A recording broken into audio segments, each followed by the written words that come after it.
Kita berjalan di lahan yang ditanam dengan PPKS 540. Di bagian ini PPKS 540 di lahan berpasir, dan kita akan segera melakukan penebaran jangkos dan jangan kosong.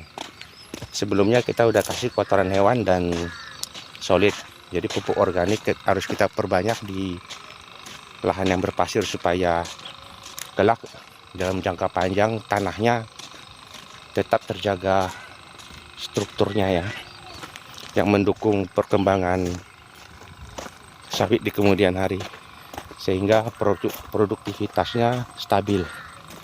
Karena ada di sebelah sana, begitu dia berbuah cuma 2 tahun, habis itu kering kerontang. Begitu sobat.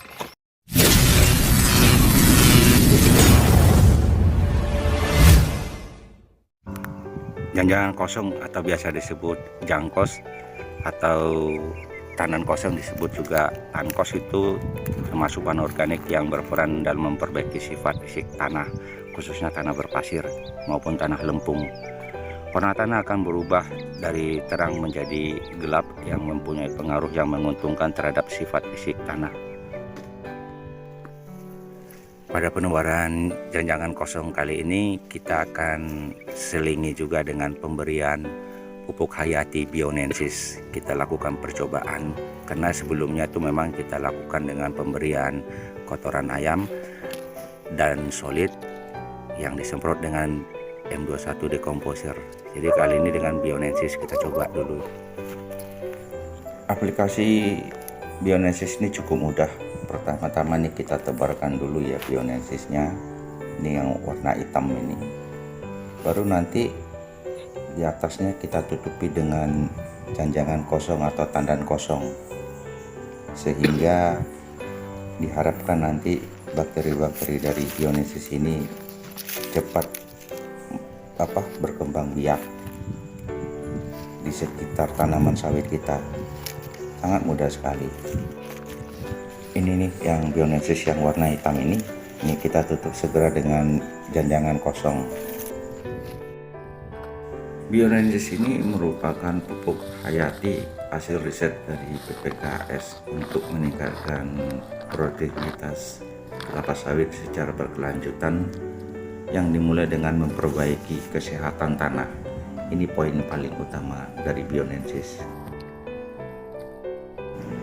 Bionensis ini memiliki adaptasi pada berbagai kondisi kimiawi atau pH tanah, mulai dari level yang asam hingga basah, dari pH tanah 4 sampai dengan 11. Mudah juga diaplikasikan dan dapat meningkatkan penyerapan unsur hara, nitrogen, dan fosfat pada tanaman kelapa sawit. Dapat juga meningkatkan bahan organik tanah hingga 80% dan populasi bakteri hingga 1000 kali. Otomatis bakteri yang cukup baik terhadap tanaman sawit kita, sehingga inilah yang disebut dengan meningkatkan kesehatan tanah dan membuat pertumbuhan sawit lebih baik jika dibandingkan dengan penggunaan pupuk kimiawi secara utuh atau secara 100%. Oh ya, di lahan ini banyak hama tikus ya, sehingga untuk menahan gempuran serangan tikus saya gunakan bekas botol aqua untuk melindungi bibit sawit yang baru kita ditanam ya. Jadi kalau sudah gede dapat kita copot segera. Karena Bionensis ini berupa bakteri ya, dia jangan lama-lama terkena sinar matahari langsung. Jadi begitu kita tebar, kita segera tutupi dengan janjangan kosong atau tandan kosong, sehingga dia terlindung segera dari sinar matahari. Bionensis ini mengandung bakteri penambat nitrogen dan bakteri pelarut fosfat, serta juga bakteri penghasil IAA yang mampu meningkatkan efisiensi pemupukan organik hingga 50%.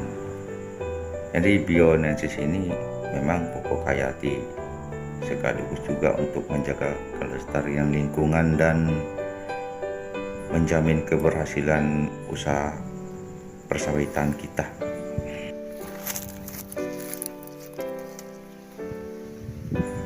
Karena lahan ini lahan berpasir ya, jadi saya juga harus memperbanyak pupuk organik supaya mikroorganisme hadir di lahan ini yang bisa membantu keberlanjutan tanaman sawit. Kalau dilihat kebun tetangga itu tanah berpasir juga, tetapi tidak menggunakan pupuk organik. Itu setelah berumur 7 tahun produksinya mulai menurun. Jadi saya belajar dari pengalaman tetangga yang sudah lebih dulu menanam sawit tapi tanpa penggunaan pupuk organik yang seperti saya lakukan. Pengaruh bahan organik terhadap kesuburan kimia tanah meliputi kapasitas tukar kation, kapasitas tukar anion, pH tanah, kapasitas penyangga tanah, dan unsur hara tanah. Penambahan bahan organik meningkatkan muatan negatif sehingga meningkatkan kapasitas tukar kation, yaitu indikator kesuburan tanah yang berguna karena menunjukkan kemampuan tanah dalam menyediakan 3 unsur penting bagi tanaman, yaitu kalsium, magnesium, dan kalium. Ketersediaan unsur hara akan meningkat ketika bahan organik digunakan karena asam yang terkandung di dalam humus ini membantu meningkatkan proses pelapukan bahan mineral. Mulsa janjangan kosong atau tandan kosong pada tanah berpasir itu mempengaruhi fungsi untuk menjaga kelembapan tanah, menstabilkan suhu tanah, menghambat pertumbuhan gulma juga, dan juga memperbaiki struktur tanah, meningkatkan daya ikat air, dan berperan untuk menutup pori-pori tanah yang longgar. Jadi tanah berpasir tuh rongga pori-porinya tuh besar ya.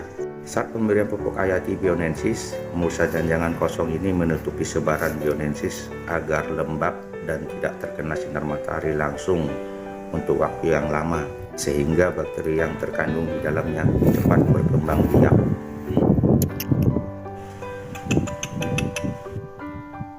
Nah, kita selesaikan dulu hari ini karena sudah mulai panas. Sore atau besok kita hitukan ke bagian lain lagi. Ini baru sebagian. Jadi mengenai teknik penyebaran jangkos dan Bionensis yang diberikan tadi, semoga bermanfaat bagi teman-teman para sawit Indonesia. Jangan ragu untuk tekan tombol subscribe dan ikuti terus channel ini. Terima kasih.